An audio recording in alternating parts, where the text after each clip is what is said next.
A Bíblia diz no livro de Números, no capítulo 19, nos versículos de 1 a 22. O Senhor disse a Moisés e a Arão: esta é uma prescrição da lei que o Senhor ordenou, dizendo. Agora, Moisés e Arão: diga aos filhos de Israel que tragam uma novilha vermelha, perfeita, sem defeito, que não tenha ainda levado jugo. Então, nós temos que destacar novilha vermelha. A cor vermelha indica o sangue. Perfeita, sem defeito, que não tenha ainda levado jugo.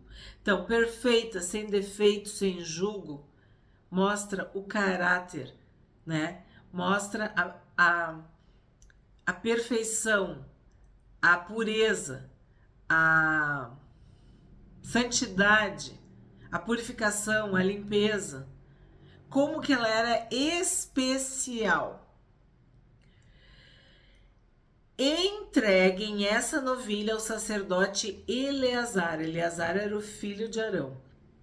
Este a levará para fora do arraial e ela será morta diante dele. O sacerdote Eleazar pegará um pouco do sangue com o dedo e dele aspergirá para a frente da tenda do encontro 7 vezes. À vista do sacerdote, a novilha será queimada, o couro, a carne, o sangue e o excremento, tudo será queimado. E o sacerdote, pegando um pedaço de madeira de cedro, isopo e pano de carmesim, os lançará no meio do fogo que queima a novilha. Então, o que a gente vê aqui? Tanto o cedro quanto o pano carmesim também é vermelho, avermelhado, marronzado, uma cor assim, que reforça a ideia do sangue derramado da novilha vermelha. E o isopo a gente já viu em outros capítulos, que era uma erva, uma planta com propriedades antissépticas, que purificavam. Quando Davi pecou, ele ora, ele arrependido, contrito, quebrantado, ele diz, me purifica com isopo. Né? Ele queria ser perdoado e ser limpo totalmente. Então, de novo, cedro, isopo, pano de carmesim queimado junto era para purificar, limpar, mostrar cada vez mais esse caráter de algo santo, sagrado, especial da parte de Deus. 7. Então o sacerdote lavará suas roupas e banhará o seu corpo em água. Depois entrará no arraial e ficará impuro até a tarde. Também o que queimou a novilha lavará as suas roupas com água, e em água banhará o seu corpo e ficará impuro até a tarde. Um homem que esteja puro ajuntará a cinza da novilha e a depositará fora do arraial, num lugar puro, e ela será guardada para a congregação dos filhos de Israel, para a água purificadora. É oferta pelo pecado. Aquele que ajuntou a cinza da novilha lavará suas roupas e ficará impuro até a tarde. Isto será por estatuto perpétuo aos filhos de Israel e aos estrangeiros que habitam no meio deles. Eu quis ler corrido porque nós vamos ler no Novo Testamento e nós vamos ter a revelação deste texto, ou o cumprimento, vamos dizer assim, em Hebreus. E nós já estudamos, nós temos vídeos no canal sobre a carta de Hebreus. Hebreus, capítulo 9. O canal da Bíblia Aberta. Tu estás com a Bíblia aberta? Tu acompanha a leitura? Tu assiste o vídeo com a tua Bíblia aberta ou com o teu celular? Então vamos ler Hebreus no Novo Testamento, no capítulo 9. Versículos 13 e 14. Portanto, se o sangue de bodes e de touros e a cinza de uma novilha, cinza de uma novilha. Como é que eu sei o que está sendo falado aqui? Porque eu estou estudando o Pentateuco. Porque isso se refere a Números, capítulo 19. Então, se o sangue de bodes e de touros e a cinza de uma novilha aspergidos sobre os contaminados os santificam quanto à purificação da carne, muito mais o sangue de Cristo, que pelo Espírito eterno a si mesmo ofereceu sem mácula a Deus, purificará a nossa consciência de obras mortas, para servirmos ao Deus vivo. Então, se nós entendemos que tudo se cumpre em Cristo, que o Pentateuco, que o Antigo Testamento são sombras de Jesus, do Senhor Jesus, nós entendemos que esta novilha, ela aponta para o sacrifício do Senhor Jesus, o sangue derramado que nos purifica de todo o pecado. E esta água purificadora, este ritual, era oferta pelo pecado. Nós precisamos de um Salvador. Nós não podemos nos purificar, nos autopurificar. Nós não conseguimos nos salvar a nós mesmos. Nós precisamos de um Salvador, de Jesus Cristo, o Senhor. Nós precisamos de um sacerdote. Quando Jesus curou os 10 leprosos, ele disse: vão e se apresentem ao sacerdote. Porque não é eu que digo eu estou pura, eu estou santa. Não. É o Espírito Santo que testifica com o meu espírito. É o Espírito Santo que me convence do pecado, da justiça e do juízo.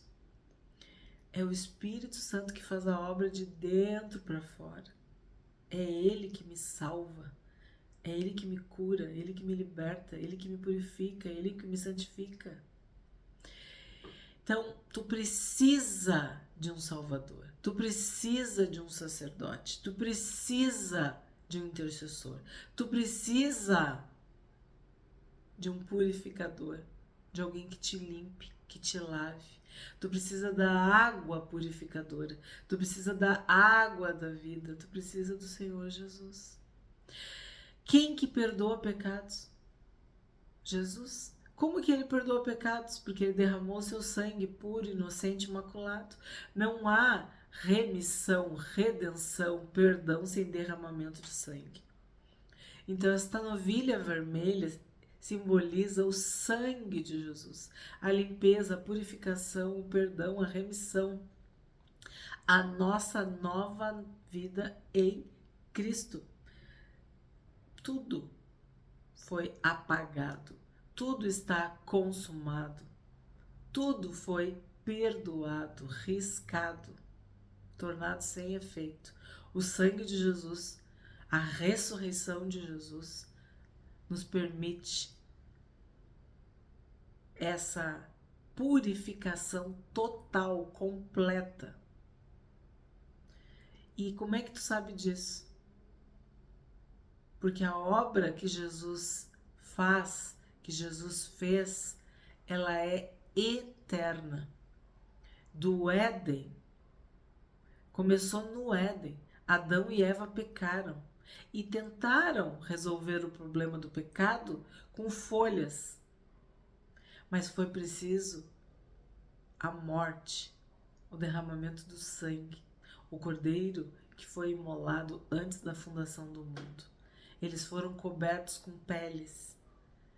Então, nós sabemos que quem nos perdoa, nos purifica, nos lava, nos limpa, nos salva, nos cura, nos liberta, é o Senhor Jesus. E tu vê que lindo, né? Tu tá lendo em Números e isso aparece em Hebreus. Tu tá lendo Hebreus e isso tem a ver com Números. Esse é o meu maior esforço, meu maior objetivo.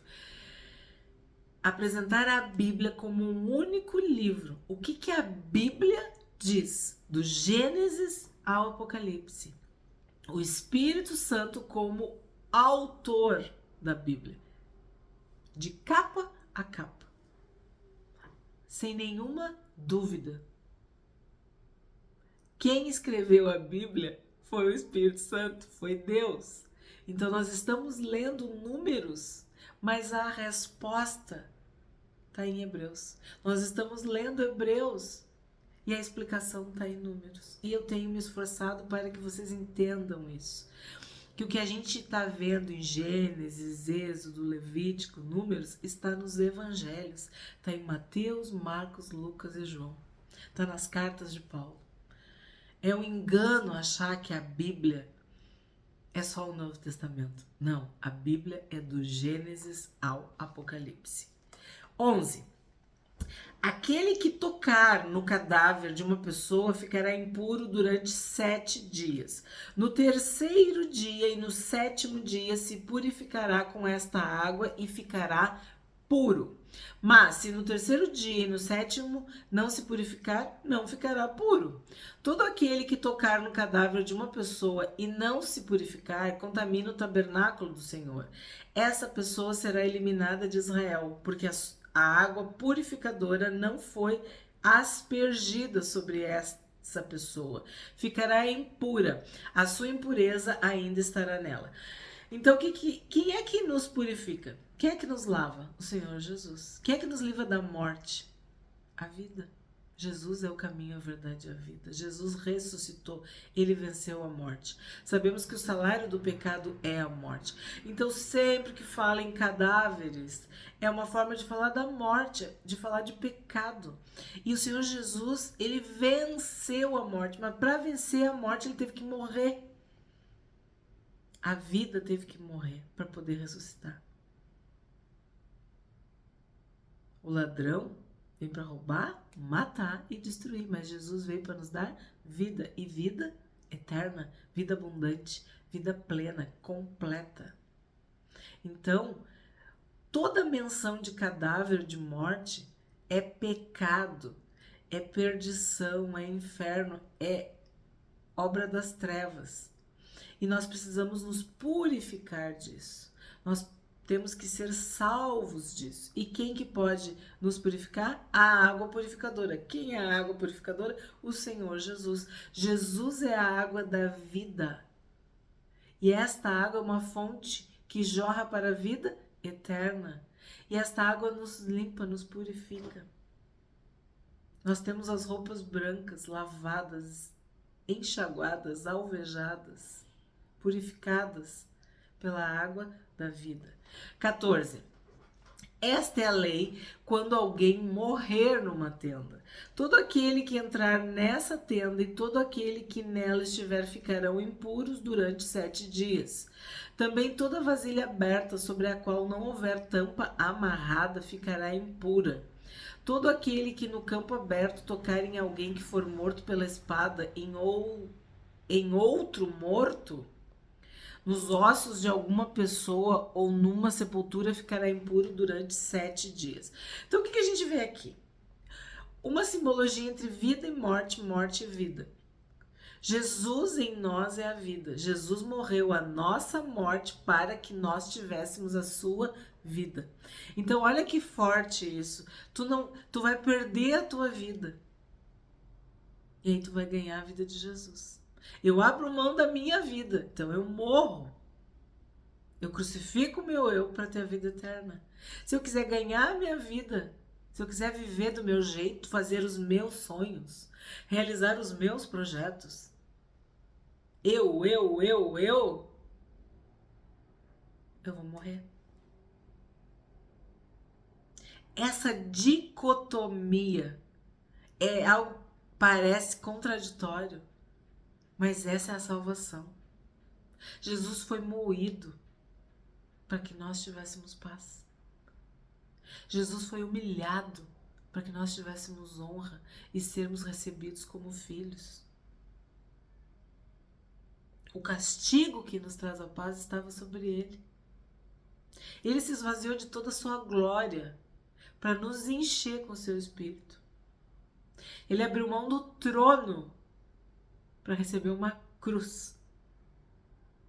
Ele abriu mão da sua coroa, da sua honra, da sua glória, da sua adoração, para se fazer humano de carne e osso, para ser traído, humilhado, ultrajado. torturado, massacrado, morto, sepultado para poder ressuscitar. Então é isso que está falando. É essa contradição, morte e vida, vida e morte. Quem amar a sua vida vai morrer, vai perder. Quem entregar a sua vida, né? Quem morrer, quem se negar, quem renunciar, vai ter a vida eterna. 17. Para a pessoa impura, pegarão da cinza da queima da oferta pelo pecado, e sobre esta cinza porão a água corrente num vaso. Um homem puro pegará esopo. Quem é o homem mais puro, mais santo, digno? Um homem puro pegará esopo, molhará naquela água e a aspergirá sobre aquela tenda, sobre todo o utensílio e sobre as pessoas que ali estiverem. Também aspergirá sobre quem tocar nos ossos em alguém que foi morto ou que morreu numa sepultura. O puro aspergirá sobre o impuro. Olha aqui. No terceiro dia e no sétimo dia, deverá purificá-lo no sétimo dia. E a pessoa que era impura lavará suas roupas, se banhará na água e à tarde ficará pura. O puro sobre o impuro. Então, Jesus se fez pecado. Ele se fez maldito, ele se fez enfermo para nos salvar. O meu pecado, o teu pecado, o pecado de toda a humanidade estavam sobre Jesus. Meu Deus, por que me desamparaste? Porque naquela hora Jesus era a personificação de todo o pecado, do pecado de todas as pessoas. Ele morreu por todos, porque Deus amou o mundo de tal maneira que deu seu Filho unigênito para que todo aquele que nele crê não pereça, não morra, mas tenha a vida eterna. Mas Jesus teve que morrer, Jesus teve que pagar a conta, Jesus teve que pagar a dívida. Jesus se tornou impuro para nos purificar. Ele derramou seu sangue para nos salvar, para nos perdoar. Essa é a obra de Jesus. Aí tu tá lendo isso aqui, tu pensa que isso aqui é números. Ah, Levítico, Êxodo. Não, isso aqui é a obra de Jesus. Isso aqui é o ministério de Jesus. Isso aqui mostra tudo que Jesus fez. Ele nos purificou. Nós somos impuros. Lembra Isaías quando estava diante de Deus? Eu sou impuro de lábios e habito no meio de um povo de impuros lábios. E eu vi o Senhor. Então nós somos impuros. Seja com os nossos olhos, as nossas palavras, nossas ações, nossos pensamentos. Nós somos impuros. Nós precisamos da pureza, da santidade, do perdão do Senhor Jesus, para que assim a gente habite com Ele. E aí fala de morto, de osso, de sepultura. Tudo isso é uma forma de dizer que nós estávamos mortos em nossos delitos e pecados. Por isso que a gente nasce de novo. Por isso que a vida entra. Nós estávamos mortos, sem vida. E Jesus nos salva. E escreve o nosso nome no livro da vida. Na vida eterna, na vida para sempre. 20. No entanto, a pessoa que estiver impura e não se purificar, essa será eliminada do meio da congregação, porque contaminou o santuário do Senhor. A água purificadora não foi aspergida sobre ela, está impura. Quantos amados nossos estão impuros? Quantos não receberam a água da vida? Ele falou para aquela mulher samaritana: se tu beber dessa água, tu nunca mais vai ter sede. Significa que tu nunca mais vai morrer. Significa que a vida vai estar em ti e nunca mais a morte. Isso será um estatuto perpétuo para eles. Aquele que aspergir a água purificadora lavará suas roupas, e quem tocar a água purificadora ficará impuro até a tarde. Tudo que uma pessoa impura tocar também ficará impuro, e quem a tocar ficará impuro até a tarde. Então aqui a gente tem que destacar que contaminou o santuário do Senhor. Ó, no 20. Será eliminado, quer dizer, já falei para vocês, eliminado é morto. Será eliminado do meio da congregação porque contaminou o santuário do Senhor. Então nós somos o santuário do Senhor. O Espírito Santo habita em nós. E nós devemos honrar esse Espírito que é santo, que habita em nós. Esse santuário, essa presença. Nós já fomos purificados, nós já fomos lavados, nós já estamos limpos. Nós devemos viver a vida que Jesus conquistou para nós. Esta água tem que nos purificar, nos lavar diariamente.